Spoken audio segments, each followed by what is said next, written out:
Muito bem, vamos ao debate então. José Eduardo Cardoso e Vinícius Poit já estão comigo para debater nesse primeiro bloco. Boa tarde, bem-vindos os dois. Antes de mais nada, queria dizer que qualquer questionamento que a gente tem aqui nesse momento sobre a ação da polícia não tira a nossa consternação em relação à morte do policial Patrick Bastos Reis, de 30 anos. Uma coisa é uma coisa, outra coisa é outra coisa. Em relação agora a essa morte, para uma morte foram deixadas outras 8 mortes. Vou começar com você, Poit. Você acha que era possível reduzir a letalidade durante essa operação? Primeiro, boa tarde, Lu. Boa tarde, doutor Zé Eduardo, você que está acompanhando a CNN. Na minha opinião, Lu, não são comparáveis uma morte com 8 mortes.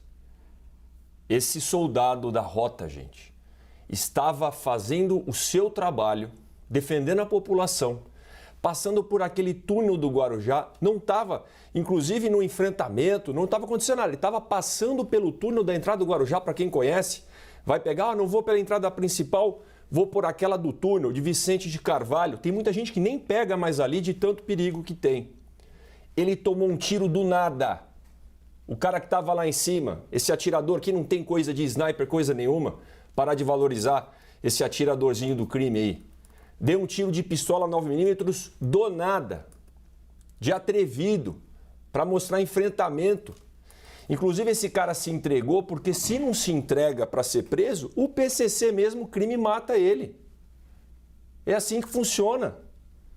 Esse cara, por causa desse tiro, matou um soldado honrado de 30 anos que deixa a família, que defendia a população, atraiu 600 policiais para o Guarujá. Você acha que o crime vai gostar disso? Por isso que ele se entrega. Então, Lu, a Polícia Militar e a Polícia Civil, respaldadas pelo governador Tarcísio, estão de parabéns. O enfrentamento tem que ser duríssimo. Lógico que algumas críticas rondam a internet, tem que ser duríssimo em qualquer crime, né? Não só contra o policial. Mas essa afronta com o policial da rota, pelo amor de Deus, aonde o crime acha que vai andar com esse negócio, gente? Então, Polícia Civil, Polícia Militar, a elite de cada uma das tropas, o que me chama a atenção, e é um bom exemplo, o delegado-geral Arthur Dian estava lá no fronte, com um fuzil na mão, inclusive. Ele que já participou, doutor Zé Eduardo, das tropas de elite da Polícia Civil. O Derrite, né, que é o secretário de Segurança, também foi para o fronte para mostrar respaldo para a tropa. E ali o governador colocou bem, ninguém quer o confronto. Mas a hora que quem quis se entregar foi preso. 10 presos, segundo o governador Tarcísio. Inclusive o atirador, porque morreu de medo do crime, porque ele viu o que fez. Agora, quem não quis se entregar e ofereceu algum tipo de resistência, foi morto pela polícia numa troca de tiros. 4 deles, inclusive, já identificados, perigosos, alta periculosidade, com homicídio nas costas, com tráfico. Então, não é que para uma morte tiveram 8. A polícia foi lá procurar o cara. Tinham criminosos lá e trocaram um tiro e morreram. Assim, não dá para o cara matar um policial da rota do nada, trocar tiro com a polícia que está procurando lá e achar que a polícia não vai revidar a altura. É lógico que ninguém gosta desse cenário na sociedade como um todo. Agora, o Estado tem que colocar o mínimo de respeito, principalmente no Guarujá. O Guarujá está impraticável, gente. Quem é de São Paulo, né, e frequenta o litoral paulista sabe o perigo que está ali. Então, 4 mortos já identificados, com passagem por tráfico, por homicídio, os outros 4 a identificar. E espero que essa operação continue para trazer o mínimo de segurança para todos no Guarujá, inclusive os moradores da Vila Zilda, naquele túnel ali, que é um perigo atrás do outro. O Poit trouxe aqui, Zé Eduardo, a versão que é uma versão contada pela polícia e também pelo governador, né? Mas nós ouvimos ali o ouvidor da Polícia de São Paulo, que diz que existe uma outra versão. A versão dos moradores. E aí, por isso a gente fez a pergunta, né? Para uma morte de um policial, um agente público que estava servindo a população, de verdade, nossa consternação a gente sempre reafirma, deixaram outras 8 mortes. Você acha que era possível reduzir a letalidade durante a operação? Bom, Luciana, boa tarde, Poit. Eu acho que, em primeiro lugar, há uma concordância total nossa em relação à morte do policial, a nossa solidariedade à polícia do Estado de São Paulo, à sua família. Essa situação tem que ser apurada e punida com vigor.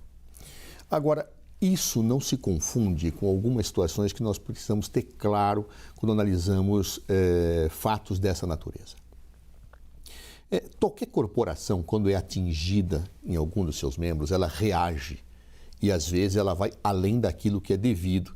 Isso acontece num jogo de futebol, quando o jogador é agredido, os outros vão para cima bater no outro. Isso é da vida, é do ser humano, inclusive como uma situação de autodefesa.